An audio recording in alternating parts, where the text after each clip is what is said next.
Let me begin by asking you a question.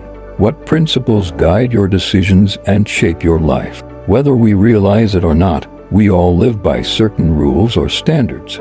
For centuries, the 10 Commandments have stood as a universal guide for humanity. These commandments, given by God to Moses on Mount Sinai, are more than just ancient rules. They are a blueprint for living in harmony with God and with each other. Today, I want to explore these commandments and their timeless relevance to our lives. 1. The first 4 commandments. Our relationship with God. Let's start with the first 4 commandments, which focus on our relationship with God. You shall have no other gods before me. This commandment calls us to exclusive devotion to the one true God. It challenges us to examine what we prioritize. Do we allow money, success, or even relationships to take God's place in our hearts?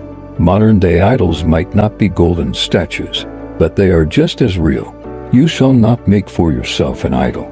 This reinforces the first commandment by warning against worshiping anything other than God. Idols can be physical, like possessions, or intangible, like status or fame. Remember the story of the golden calf in Exodus. The Israelites' impatience led them to create an idol, and the consequences were devastating. You shall not misuse the name of the Lord your God. This commandment isn't just about avoiding swearing. It's about treating God's name with the utmost respect, recognizing His holiness, and reflecting that reverence in our actions. Remember the Sabbath day by keeping it holy. In today's fast-paced world, this commandment feels more relevant than ever. The Sabbath reminds us to rest, to worship, and to reset our focus on God. Are we prioritizing rest and spiritual renewal in our busy lives? 2. The last 6 commandments. Our relationship with others. Next 6 commandments teach us how to love and live peacefully with others. Honor your father and your mother. This is the first commandment with a promise, so that you may live long in the land the Lord your God is giving you. Exodus 20:12. Respecting and caring for our parents is foundational to building a healthy society. You shall not murder. This commandment upholds the sanctity of life, but Jesus took it further, teaching in Matthew 5:21-22 that even harboring anger toward others can violate this principle. Are we guarding our hearts against hatred?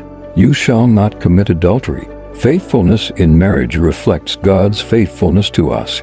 In a world that often devalues commitment, this commandment reminds us to honor our promises. You shall not steal. Whether it's taking something tangible or being dishonest in our dealings, stealing violates trust. Living with integrity in small and big matters reflects our commitment to God's ways. You shall not give false testimony. Truthfulness is essential for building trust in relationships and communities. This commandment warns against lying and encourages us to be people of honesty. You shall not covet. Coveting leads to discontentment and envy. Instead, God calls us to be content with His provision and to trust Him to meet our needs. Conclusion. The 10 Commandments are more than rules. They are a guide to loving God and loving others. They challenge us to examine our hearts and our actions. As Jesus summarized in Matthew 22:37-39, love the Lord your God with all your heart and with all your soul and with all your mind, and love your neighbor as yourself. So, as we reflect on these commandments, let us ask ourselves, how can these principles shape our daily decisions? How can they deepen our relationship with God and our relationships with others? God's law is not a burden but a blessing. By following it, we find true freedom and peace. Thank you.